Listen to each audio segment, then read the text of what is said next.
I mean, yeah, I mean, we get that all the time in my spam folder. Hey, this is the Washington Department of Justice. You owe us this. Here's a warrant out for your arrest. This is the IRS. You owe us this. Wait, shoot. Time out. We get fake notices. Yeah. No, those are real. You should stop ignoring your bench and speak to an attorney. Yeah. Welcome to another episode of Bourbon and Data Breaches, where we cover 5 of the most interesting data breaches from this last week and one of our favorite bourbons. I'm Steve. Michael. Hello. Vivian. Well, for the Joe, howdy. This is Miguel. Frank. Martin. To story number 1. Okay, guys, story number 1. This is a really interesting story because there were about 300 WordPress sites that were being hacked in a fake ransomware attack. A new wave of attacks starting late last week has hacked close to 300 WordPress sites to display fake encryption notices, trying to trick the site owners into paying 0.1 Bitcoin for restoration. What do you guys think about this story? It's difficult for me to disguise my admiration. That's Exactly. that's an If you can get them to pay without doing any work. I feel really bad about it. Well, they didn't work. So, Yeah. it's a weird situation where you have enough skill to take over a WordPress site, but not enough skill to deploy ransomware. Correct. That's right. But why would you need to if you can get paid? Once you, But evidence showed they didn't get paid. right, but I feel like once you can break into a WordPress site, you should be able to deploy ransomware. It's a weird Yeah, that's a good point. where you can break in but not deploy. Very half-assed of people if you think about it. I think it's very reasonable because, I mean, they are only asking for 0.1 Bitcoin. Yeah. Well, that's not really a ransomware. That's the genius part. Yeah. The genius It's pretty clever, actually. part When is it trying to comes to the skittle point, something out, which is much cheaper. Right. And an Clever. admin might just pay it. Yeah. we have come to the point where ransomware has its cheap imitation. Well, the beauty is if you start to weigh that against a WordPress consultant to fix your site, if you don't know what you're doing, it's much cheaper and much faster to just pay. Definitely. Right. It's 6 like rand. the Walmart of WordPress or of ransomware. I mean, 1.1 Bitcoin is what, like $600? 6 rand. 6,000. What is that in pesos? No, that would be 10%, but this is 1%, What's right? the current cost of Bitcoin? It's either 20,000 or 60,000. I think it's It's Well, 6 It's Bitcoin. It's somewhere in that range. It just went from 60 to 20,000 as we've been talking. Yeah, Oh my and God. back to 60. Back to 60. I think technically this is interesting. All they did was hijack a plugin, and WordPress the whole ecosystem heavily relies on plugins. One of the big selling points of WordPress is, hey, we've got so many plugins. So lesson here is be careful what you install. Don't just willy-nilly install anything. But think all the way through it, right? So customers go to your site and they see that you've been taken over by ransomware, right? And then what's your response? No, you don't understand. They didn't actually deploy any ransomware. It didn't encrypt. They just messed up with our site and they ran away. Right? That's exactly what the guilty party would say. Yeah, Brilliant. exactly. Yeah. No, it was a plugin. We just installed a bad plugin. Trust us. That's all it was. Trust us. Yeah, it's difficult for me to disguise my Eh, that right. scheme. You're I think welcome. Frank wanted to make a comment. Yes. I want to say it's pretty clever because it's not even targeted to big companies, but individuals. So they are not likely to hire a specialist or something to solve it. Well, I think I agree with you, but I think at some point, if you allegedly were caught by ransomware and you were having a rough time around that, and the paid, I mean, the bounty, it's $600. Yeah, probably you should think that either your information, it's really worth nothing, or you're not getting really hijacked by ransomware people. I see. Reminds me of the last BNB where we had like the whole Argentinian population's like data stolen. So it's like. That's $600 value, yeah. I bet. And I mean, unfortunately, Messi is 598. Yeah. 598. If you were to stretch that value, yeah, maybe 600, but I would go more, I would lean more towards $100, $50. Oh my God. Okay. Story number 2, you guys. So this one has affected a lot of people, basically 7 million to be precise. And Robinhood says that a hacker who tried to extort the company got access to data for 7 million customers. However, they're claiming that no social security or bank card numbers were accessed, the company said. I know some people have been affected by this breach who are in this room, so please voice your opinions. That sounds like a guy pulled from doing DUI and saying, hey, I didn't crush nobody. That's right. The explanations are so lame. Yeah. Hey, To the I other, didn't cause any accident. I didn't kill anyone. 99 users. I didn't kill anyone. I didn't kill anyone, so I should be let go. I'm speaking now to No, it's cool. users. So it's all good. It's all good. I didn't kill anyone. All I know is that GameStop closed at 2:20, almost 2:29 today, and I don't use Robinhood. As he sinks into his chair. AMC was up over $40 today too. AMC and GameStop. Did they say definitively that there was no social security numbers, or they think there was no? They- social- They think. Yeah, I think that there has to be, because the platform is pretty open and It- transparent, but they said it in a news But release.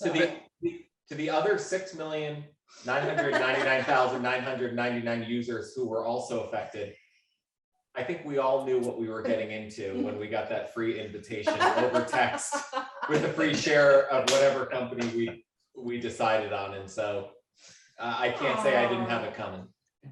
Yep. Free app that actually gives you a stock. Then I am the customer. Yeah, I You am- are the, no, Yeah. you are the app. What did you think you were getting into? Listen, I'm not saying I didn't enjoy my time on it, and I'm not saying I didn't have it coming. I got exactly what I asked for.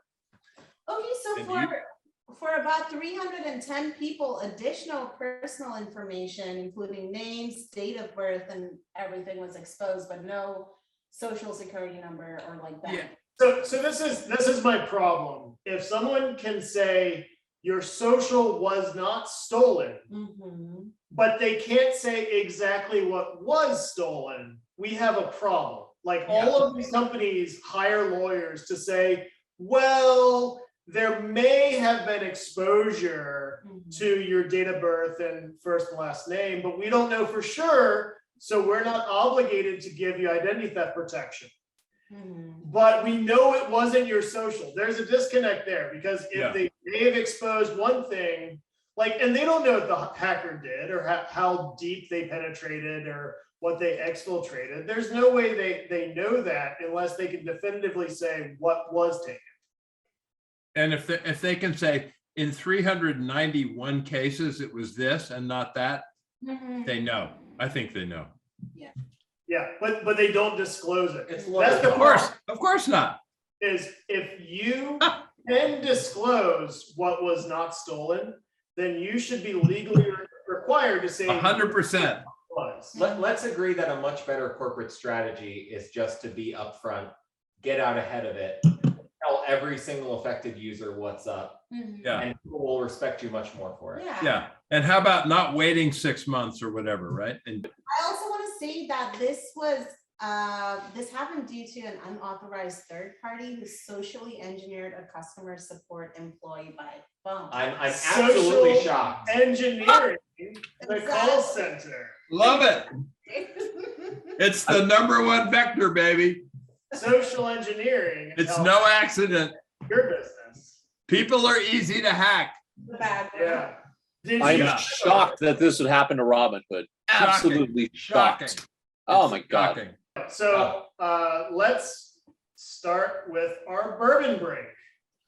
So today we have a very nice bottle of Garrison Brothers. So Garrison Brothers right here.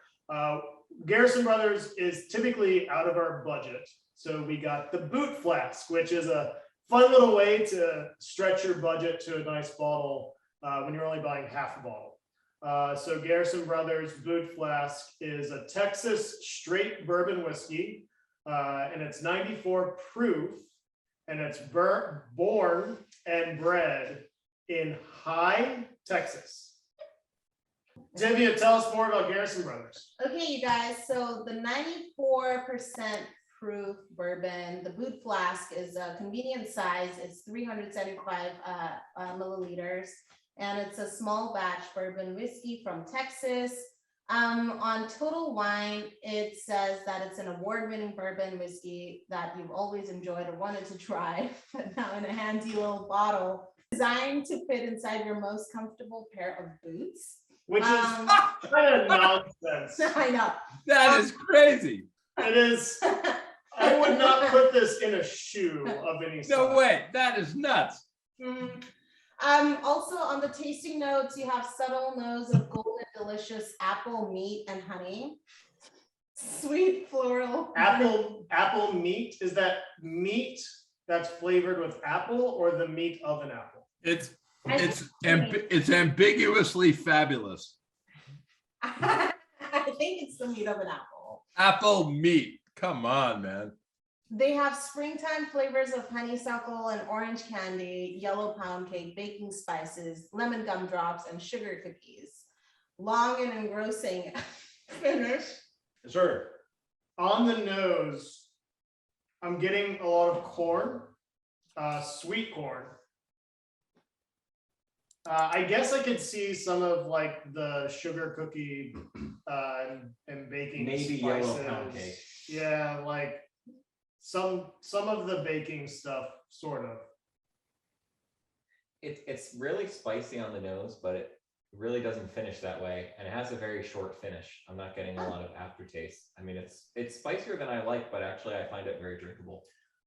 So I get a little bit of upfront alcohol burn, but not a lot. And it tastes like, so it's a corn forward or corn aggressive bourbon, but it doesn't taste just like regular corn. There's something going on in the corn. The corn is more interesting than your average corn. And so like I had heard about Garrison Brothers, I've heard good things.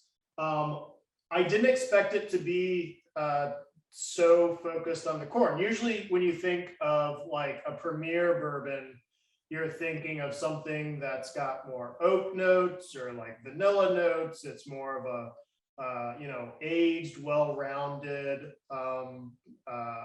bourbon flavor. And this feels very young, and it also is surprisingly corny. So I like it. I'm just very surprised. What do you guys Would think? you think that would you say that the boot flask is a good value?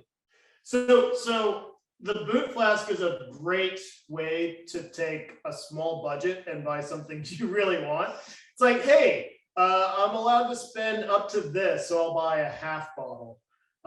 And so the boot flask, I've always wanted to try Garrison Brothers, and so I'm not at all upset about this purchase. I think it's a good purchase. I think if I had purchased a whole bottle of Garrison Brothers, I would maybe be confused. But because I personally don't like a corn heavy bourbon. So I think this is a fun one to try and a fun one to have on hand, but this is not going to be a day drinker for me.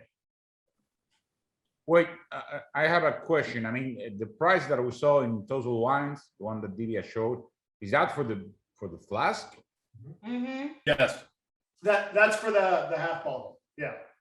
That's That's an expensive bourbon. Yeah. quite a steep bourbon, yeah. A full bottle would be 70 to 75. That's a lot of money for That's bourbon. like 12 gallons of Rebel Yell. Or red-blooded American whiskey. Now I get the idea. That was a good comparison, yes, That was the best comparison. Yeah, Oh, Lord. definitely, yeah. 12 gallons, baby. I like it. I know that Garrison Brothers is sought after, and they have special lines, like they have a very special bourbon that they release in limited quantities that's very hard to find. Yeah, this is a fun one. I'm enjoying it. No complaints. And I'm glad that I got the boot flask rather than something bigger. Yeah. Yeah, it's good to try out. Mhm. Yep. And that's been the bourbon break.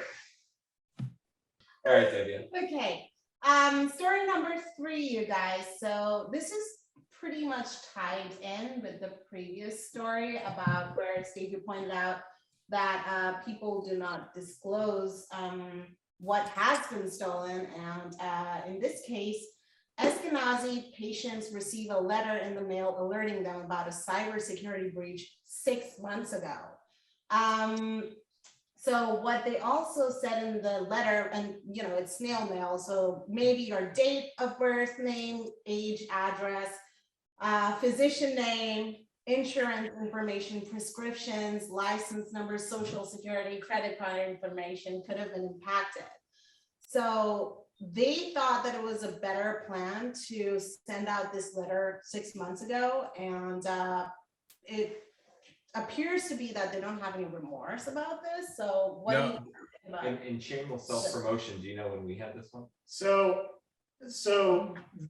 you think 6 months is a long period of time, but we often see breaches announced by ransomware gangs. The bad guys in the story do a better job announcing breaches than the companies themselves. We see delays of 3 months, 6 months, 10 months between a ransomware gang saying, hey, we broke into this company, and when the company provides an official disclosure. And the only reason the company is providing an official disclosure at that time is it's the last date that they are legally allowed to disclose to that state. So they're waiting the maximum period of time before they have to disclose. Oh. And that happens All about a lot. incentives. When did That we- happens a lot. It happens all the time. Yep. That was a hospital, right? Yep. Yep. That's a lot of personal information there. Oh, my God. Yeah. So for 6 months, the hackers could have done whatever they wanted with that, which, by the way, medical fraud is real and it's a major concern, and it can cause death. People don't know that the number one cause of that is so that people can have procedures done on themselves, so that they can fake your insurance information, have a use for you, in the course of which they will change things like your blood type. And it's the most lucrative for the hackers, right? It is. Yeah. Well, there's no safeguards for it. I mean, a fraudulent medical procedure, do you really think that like Medicare and Medicaid have like enough resources to detect which procedures are fraudulent or not? Not in a million years. No. And I mean, also my question is like using snail mail and like letters when we live in a world that's so like technologically advanced that everybody gets it on email, they choose to use like letters to send to people. And they apparently sent it out on like October 1st. And Right. now we're in November. So that's another delay of a month. It's because they are abiding by The letter of the the law. letter of the law, Mm, which says that here's what you can get away with. mhm. These laws are not built for the consumers. Mhm. These laws are like, at a minimum, here's what you should be doing as a business. Right. And if you clicked on the link and read Eskenazi's explanation, Yeah, it's terrible. They care nothing about their patients, anyone else. They don't care. All they care about is risk mitigation for themselves. Yep. Period. Yeah. Done. In reality, you were given 6 months notice, but in reality, within hours of your data being stolen, someone's going to try and use that data. Yep. Yep. We got it from Vice Society in August. And someone actually called us about that notification because they had just gotten their COVID shot there, and they felt that that aligned really nicely with all the information that they gave in order to get their COVID vaccine. Oh my goodness. Right. Oh, wow. And so we saw it, what, August 3rd, you said? August 3rd is the first time we were told that there was an attempt. The 19th that was confirmed. Yep. So we got it in August from the hackers, and they disclosed it in November. And that's what I'm talking about, the spirit and not the letter of the law. You're exactly right. Okay, guys. Story number 4: British news website that was recently hacked, and British news wants users and viewers to know they are, quote, terribly sorry, unquote. Terribly sorry. Quote, our apologies, old boy, unquote. Good old boy. this isn't the BBC. Sorry, old dog. The accent, man. You gotta have the accent down. This is not actually the BBC, but apparently a secretive Israeli company helped hack a British news site, and they used and the hackers were able to take over the devices of some people who visited the website and control it. This is the same. This isn't a secretive group. This is group IB, right? Kandiru. Right. The company Kandiru. No, the group. Should be- I think it's Kandiru. It is. Yeah, it's Kandiru. I thought this was group IB. Is this not the group IB where the founder was? No. Okay. I don't think so. Okay, that's fine. Yeah, I mean, these types of companies exist. Hack Team out of Italy was a well-known infiltration group that basically found 0 days and sold it to governments around the world. They spied on journalists, and they, spied on everyone. So this is not new. And I think the US just started cracking down on a few of them, but there's plenty of them out there. Yeah, one of the names on there, I think they just kind of dropped it in the article. I don't think they had anything to do with it, is the world famous NSO group. And I believe the US is starting to crack down on NSO. Yep, rightfully so. If you're helping hackers hack, are you really not a hacker? You're a hacker. Yeah. So just because you're in Israel doesn't mean you can hack British journalists. Correct. Wouldn't that make you an accomplice or aiding and abetting? Yeah, it would be one of those laws. Both. Right. But it is the same thing with Hack Team. How did Hack Team get away with it for so many years? Because Italy's not arresting anybody. Is Israel arresting anybody? No, Has of course- Israel broken down the of course doors of the not. NSL group? And also they are being used by governments. So that's also a little bit sketchy, because apparently this group has been used by. Yeah, they're doing Which- something governments can't directly pay for. They're double dipping. That's what they're Yeah, doing. like, and you have to say which governments? Myanmar and North Korea? I mean, come on. Right. Probably all of them. I mean, so here's the thing that I think a lot of people know. Israel probably has, I would say, Keep your finger. the best cybersecurity attack group in the world. That includes all the Russians and Chinese too. It is Unit very, very 8200. elite. Unit 4200. And these groups, like NSO, are founded by former members of this unit. Allegedly. So not only are they very well trained and very good at what they do, but they also have government connections here. Massive. And the resources. Yeah. It's a unit of the IDF. I mean, of course. Number 5, And I want to say this is probably my favorite story of the week. So the FBI's email system was hacked, and they sent out fake cybersecurity alerts to thousands of people, some of them including journalists. So they kind of like, they publicly disclosed it, and they were like, yeah, you know, this was a sophisticated chain attack. What do you guys have to say about this? I don't know how sophisticated might that have been, but the reality is that information is going all over around the internet. So definitely, even if it was sophisticated, it got somehow like distributed all over the place. Yeah, that's very correct. There's a very good chance that none of the conceivably in this type of attack, there's a very good chance that the FBI systems were never compromised, but the attackers were able to at least forge emails from the FBI. That's pretty impressive. No, I thought one of their servers got compromised, and it was the server that sent out the notices. Yes. And that's how the hacker was able to do it, because this wasn't phishing or vishing or smishing. These were official FBI emails just sent fraudulently from their server. How would you describe those emails if you had to choose an adjective for untrustworthy? So, so I do think there was compromise in order for these emails to go out.